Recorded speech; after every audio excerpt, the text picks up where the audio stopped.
Stunning new details about what authorities are calling a racially motivated shooting rampage in Jacksonville, Florida.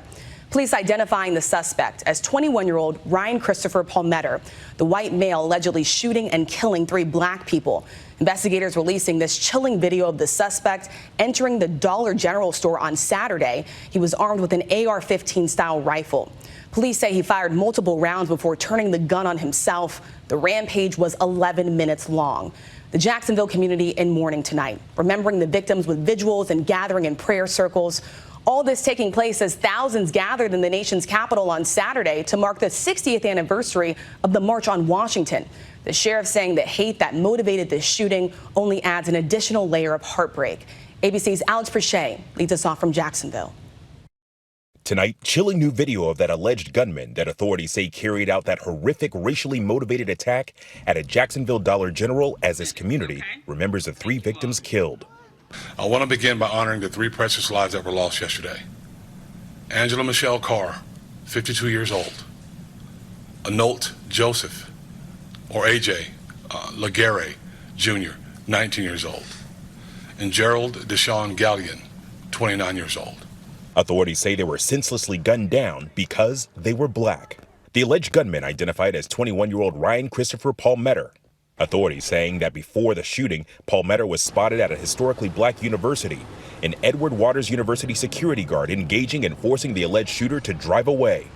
It looks to me that he went there to change into whatever he needed to change into. He had an opportunity to do violence in EWU. He did not. The sheriff says the 11-minute rampage began Saturday afternoon. At 1:08, surveillance video outside the store captures the shooter without warning, raising his weapon and firing 11 rounds. Shooting into a black Kia and murders the first victim, Ms. Angela Carr. He then walked inside, gun drawn, wearing a tactical vest.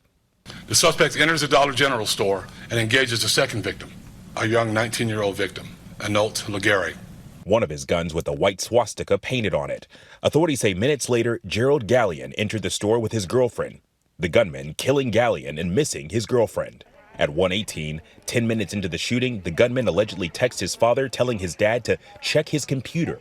Father enters the room and finds a last will and testament of the suspect along with a suicide note on his laptop.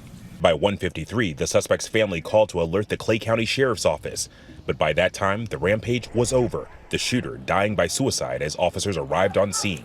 Law enforcement says that as a minor, the alleged gunman was held for 72 hours for a mental health examination, but he was not on their radar and he had legally purchased a handgun in April and an AR-15 style rifle in June. Let me tell you this, there was no criminal record, nothing. There was nothing that we could have done to stop him from owning a firearm, a rifle, or a handgun. There was no red flags. Governor Ron DeSantis condemning the attack. We are not going to let people be targeted based on their race. We are going to stand up and we are going to do what we need to do to make sure that evil does not triumph in the state of Florida. Authorities pointing to what they call evidence of hate. The shooter had authored several manifestos. Plainly put, this shooting was racially motivated and he hated black people. Yesterday's shooting occurring exactly 5 years after the mass shooting at a Jacksonville video game tournament that killed 2 and injured nearly a dozen. Officials saying Saturday's suspect referenced that shooting in his writings. Tonight, as this community mourns, Jacksonville's mayor with this plea.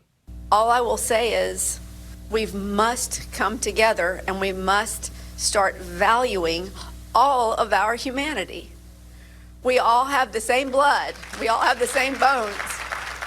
And I am so very, very deeply sorry that this has happened in this community once again. And it was an emotional plea, that community mourning once again.